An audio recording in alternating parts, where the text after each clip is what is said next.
বিসমিল্লাহির রহমানির রহিম। প্রিয় শিক্ষার্থী বন্ধুরা, আশা করি সবাই ভালো আছো। তোমাদের এসএসসি 2025 ব্যাচের সাজেশন অধ্যায় 1। তো এখান থেকে আমাদের যে বিষয়গুলো মূলত একটু গুরুত্ব দিতে হবে, এখান থেকে আসবে শুধু এমসিকিউ। আর একটা অঙ্ক আছে, যে অঙ্কটা আসে মাঝে মাঝে, সেটা হচ্ছে √2 অমূলদ সংখ্যা। তো আমরা এখানে সেটা অন্যভাবে দিয়ে দিছি।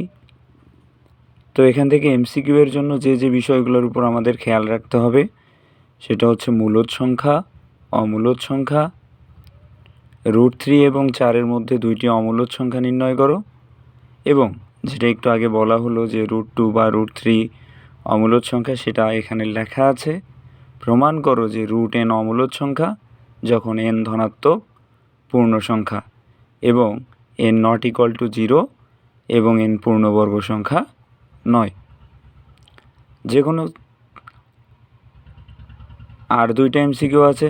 যে কোনো 4টি ক্রমিক স্বাভাবিক সংখ্যার গুণফলের সাথে 1 যোগ করলে সংখ্যাটি পূর্ণবর্গ সংখ্যা হবে। এবং আরও কিছু বিষয় জানতে হবে, সেটা হলো পৌনঃপুনিক থেকে সাধারণ ভগ্ন অংশে প্রকাশ এবং সাধারণ ভগ্ন অংশ হতে পৌনঃপুনিকে প্রকাশ। যারা অন্যান্য অধ্যায়ের সাজেশন পেতে চাও, তারা আমার ইউটিউব চ্যানেল এবং ফেসবুক পেজ ফলো দিয়ে আমার সাথে থাকো।